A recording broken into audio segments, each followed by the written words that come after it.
नमस्ते क्लास। जैसा कि हम लोगों ने पिछले क्लास में देखा कि कैसे नए नए राज्य बने, नए नए राजा बने और कैसे उनका अधिकार, कैसे कैसे उन्होंने अपने राज्य को बढ़ावा दिया, कैसे कैसे अपने वो मतलब प्रजा के साथ कैसे कैसे उनका व्यवहार रहा। ठीक है। और कौन कौन से प्रमुख लोग जो हुए, जो राजा के सहायक होते थे, जो गांव से चुन मतलब कि किसी पंचायत से या फिर किसी बहुत सारे गांव को मिला करके कुछ लोगों को नियुक्त किया जाता था, जो कि राजा को सारी सूचनाओं, सारी व्यवस्थाओं को मतलब समय से पूरा कर सकते थे। ठीक है। तो इसमें हम लोगों ने जाना कुछ कुछ जो मुख्य लोग थे उन लोगों के बारे में। कल हम लोगों ने जाना जैसे कि लैंडलॉर्ड्स थे। लैंडलॉर्ड्स में के बारे में हम लोगों ने जाना कि राजा कुछ लोगों को लैंडलॉर्ड नियुक्त करते, जैसे कि बहुत सारे गांव के मतलब 3 4 या 5 गांव को मिला करके एक लैंडलॉर्ड नियुक्त किया जाता था, जो कि जिनको कि जमींदार कहते हैं हम लोग अपनी भाषा में। ठीक है। और उस लैंडलॉर्ड का काम क्या होता था कि जितने भी उस गांव की भूमि है, उस भूमि की सारी जानकारी रखना कि कौन कौन से फसल होते हैं उस भूमि पे, कौन कौन से लोगों के घर कितने कितने फसल होते हैं, और उसमें से राजा को कितना टैक्स देना होता था। ठीक है। वैसे इसी क्रम में एक आगे थे वॉरियर चीफ। तो वॉरियर चीफ का क्या भूमिका थी? वॉरियर चीफ यानी कि राजा के जो सेनापति होते थे, राजा के अनेकों सेनापति होते थे। जैसे कुछ प्रमुख सेनापति होते थे, कुछ होते थे कि जो जो सेना को टुकड़ियों में बांट दिया जाता था और उनका हेड बना दिया जाता था। तो ऐसे वॉरियर चिप होते थे। इनका सिर्फ और सिर्फ काम क्या था कि हथियारों को बनाना, जो युद्ध के लिए इस्तेमाल किया जाता था, युद्ध में जो ड्रेस इस्तेमाल किए जाते थे वो बनाना, या फिर बहुत मतलब अपने गांव से या फिर मतलब राजा के जो राज्य से अलग अलग गांव से सैनिकों को या फिर लोगों को प्रोत्साहित करके सेना में भर्ती कराना। और जब भी जरूरत पड़े राजा को, तभी वो लोग मतलब कि सामने आकर के राजा के लिए युद्ध करना। ठीक है। और इसी क्रम में एक व्यक्ति होते थे राजा के सामंत। सामंत सामंत का क्या काम होता था कि सामंत राजा के दरबारी होते थे, जो कि जमींदार और वारियर चीफ के ऊपर जो मतलब इनकी निगरानी रखते थे, मतलब कि इनके सारे ये जरूरतों को ये पूरा करते थे, और जो भी इनसे टैक्स होता था वो वसूलते थे। जितने भी सैनिकों को, सेना को हमारे जो भी ज़रूरतें तो होती थी, खाने के लिए भोजन की ज़रूरतें होती थी, या फिर जो भी हथियार बनाने के लिए जो भी सामग्री की ज़रूरत होती थी वो अवेलेबल कराते थे। मतलब सामंत की एक, हम लोगों ने पढ़ा कि सामंत की एक अलग भूमिका थी। जैसे सामंत कई बार मतलब राजा को मतलब सलाह भी दिया करते थे कि किसी किसी काम के लिए। ठीक है। इसमें हम लोगों ने आगे पढ़ा कि एडमिनिस्ट्रेशन इन किंगडम्स, मतलब इस टॉपिक को भी हम लोगों ने पढ़ा कि कैसे राजा अपने नाम के बाद बहुत बड़े बड़े टाइटल्स लगा लेते थे, और टाइटल्स का कोई खास मतलब नहीं होता था, और सिर्फ मतलब वो टाइटल्स इसलिए लगाते थे कि वो अच्छा लग सके। ठीक है। जैसे महाराजा धीराज, त्रिभुवन त्रिभुवनपति, ऐसे ऐसे टाइटल्स हुआ करते थे। ठीक है। तो इसी क्रम हम लोग आज का जो टॉपिक है उसको हम लोग शुरू करेंगे। आज का टॉपिक है प्रशस्ति एंड लैंड ग्रांट्स। प्रशस्ति का यूज राजा अपनी प्रशस्ति का यूज ऐसे इंस्क्रिप्शंस लिखने के लिए किए जाते थे जो जिसमें राजा का सिर्फ और सिर्फ तारीफ लिखा जाता था। जैसे कि मतलब हो गया कि राजा अपने राज्यों में क्या क्या अवेलेबल कराते थे, राजा मतलब उस प्रशस्ति में लिखा जाता था कि राजा कितने महान थे, उनके राज्य में कितने जो भी उनके राज्य में जो भी सेनापति थे या फिर जो भी उनके प्रजा थी वो बहुत खुश थी। राजा ने बहुत मंदिरें बनवाई, राजा ने बहुत युद्ध जीते। ठीक है। ऐसे ऐसे ऐसी मतलब राजाओं की जो वीर गाथाएं थी वो प्रशस्ति में लिखी जाती थी। ठीक है। प्रशस्ति को लिखने के लिए एक दरबारी नियुक्त किए जाते थे, जो कि ब्राह्मण होते थे। ब्राह्मणों को उस समय पढ़ा लिखा हुआ माना जाता था, इसलिए राजा क्या करते थे कि जो भी पढ़े लिखे ब्राह्मण होते थे उनको अपना प्रशस्ति नियुक्त करते थे, और वो उनके राजा के जीवन काल के बारे में लिखा करते थे। प्रशस्ति में कई बार ये लिखा गया है कि किसी राजा के बारे में कौन कौन सी उसके किसी राजा के बाद कौन कौन जो हुए उनके गद्दी पे आके बैठे। ठीक है। और कई बार मतलब इन सारे झूठ के अलावा भी, जैसे मतलब हमने झूठ का प्रयोग इसलिए किया कि मतलब हम लोगों ने देखा कि जो राजा मतलब सक्षम नहीं होते थे वो भी अपने अपने प्रशस्ति में ये लिखवाते थे जबरदस्ती कि वो एक बहुत महान व्यक्तित्व के हैं। उनकी मतलब उनका जो चाल चलन है, उनका जो व्यक्तित्व है, उनकी जो युद्ध कौशल है वो बहुत बड़ी है। वो काफ़ी युद्ध जीते हैं, काफ़ी उनकी सीमाएं जो हैं, उनके राज्य की सीमाएं जो हैं वो काफ़ी फैली हुई हैं। उनके राज्य में जो जितनी भी प्रजा हैं वो काफ़ी खुश हैं। ठीक है। तो ऐसी मतलब बातों लिखवाते थे प्रशस्ति में। कभी कभी ऐसा होता था कि कुछ राजा जो होते थे वो अपने प्रशस्ति में सिर्फ और सिर्फ वही बातें लिखवाते थे जो कि उनके राज्य में घटित होते थे। जैसे मान लीजिए कि कोई राजा युद्ध हारा, तो वैसे वो अपने हारने की जो कमियां होती थी वो लिखवाते थे। या फिर कोई राजा होते थे जो कि मतलब अपने मतलब जो भी घटनाएं होती थी उसको सच रूप से लिखते थे। ठीक है।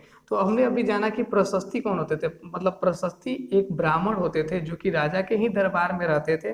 ठीक है। और प्रशस्ति लिखने के कारण, प्रशस्ति लिखने के लिए राजा क्या करते थे कि उन ब्राह्मणों को, जो प्रशस्ति लिखते थे उन ब्राह्मणों को राजा क्या करते थे कि एक जमीन का टुकड़ा, जब मतलब जमीन दे देते, बहुत सारा जमीन दे देते, जो जमींदारों से मांग करके या फिर मतलब उनसे कह करके दिलवाते थे कि इसको, इन व्यक्ति को ये जमीन दे दिया जाए। ठीक है। इस पे आज के बाद इनका हक रहेगा इनका। ठीक है। तो जितने भी ब्राह्मण होते थे जो प्रशस्ति लिखते थे वो सबूत के तौर पे राजा से एक कॉपर कॉपर जैसे एक मतलब कॉपर जैसे एक प्लेट पे, मतलब एक प्लेट हुआ होता था जो आप लोग के बुक में दिखाया गया है, उस प्लेट का चित्र चित्र दिखाया गया है। उसमें आप लोग देखिएगा कि वही मतलब जो भूमि का जो प्रशस्ति का जो भूमि होता था वो उसी, जितने भी उनको भूमि दिया जाता था उस पर मतलब उस कॉपर के प्लेट पे सारा इन्फॉर्मेशन उस भूमि के बारे में लिखा गया होता था कि वो भूमि कब किसको दिया गया, कितने समय के लिए दिया गया, कितने रुपए में दिया गया, उस पर सबका नाम अंकित होता था। ठीक है। और जो आप प्रशस्ति के ऊपर जो आप ऊपर एक होल देखेंगे, उस होल के बारे में ये बताया गया है कि जो भी ये होल बनाया गया है तब ये माना जाता था कि प्रशस्ति जो है वो ओरिजिनल है। नहीं तो वो होल अगर नहीं होता था तो प्रशस्ति ओरिजिनल नहीं माना जाता था। ठीक है। तो ये होल होना काफ़ी ज़्यादा मतलब ज़रूरी हो गया था। ठीक है। तो अगला टॉपिक है, इसी क्रम में हम लोग देखेंगे वारफेयर एंड वेल्थ। मतलब कि जो वारफेयर का मतलब ये हो गया कि ऐसे युद्ध मतलब कि जो धन संपत्ति के लिए किया गया हो। मतलब कि अपने राज्य में धन दौलत को बढ़ाने के लिए जो युद्ध किया करते थे राजा, उनको वॉरफेयर कहा जाता था। ठीक है।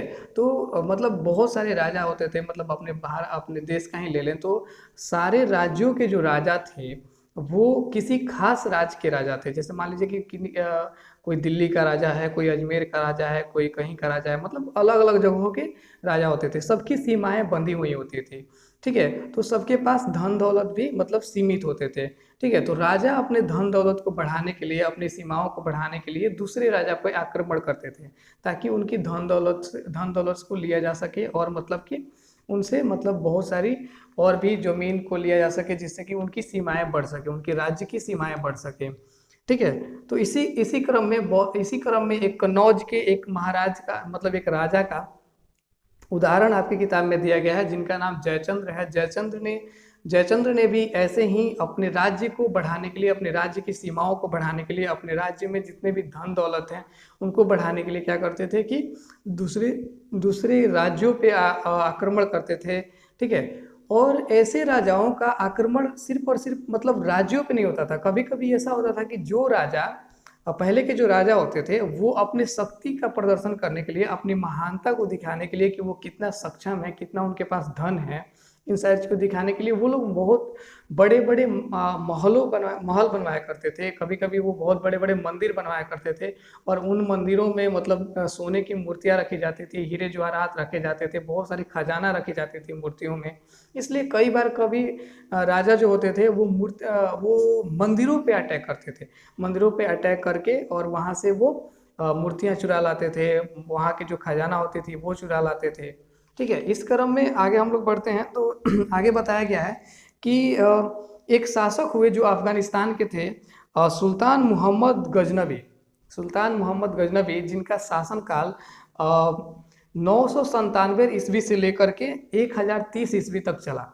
ठीक है। उनके बारे में बताया गया है कि वो अपने देश से ही प्लान बनाते थे कि भारत के लोग जो हैं उनकी पहनावा क्या है, वो किस किस चीज़ों पे ज़्यादा ध्यान देते हैं, उनकी मतलब रहन सहन कैसी है, या फिर उनके युद्ध कौशल कैसा है, इसके बारे में जानकारी लेकर उसके बाद वो यहाँ पर आकर के युद्ध करते थे, लड़ाई करते थे, जिससे कि मतलब क्या हो सके कि वो आसानी से यहाँ के लोगों को हरा सके। और उनका सिर्फ और सिर्फ मुख्य मकसद यही होता था कि यहाँ से आकर के लड़ने के बाद वो यहाँ से बहुत सारी धन दौलत और भी बहुत सारे हीरे जवाहरात, बहुत सारी भूमि, मतलब कि भूमि पे कब्जा कर सके, बहुत सारे हीरे जवाहरात अपने देश ले जाए जा सके, ठीक है।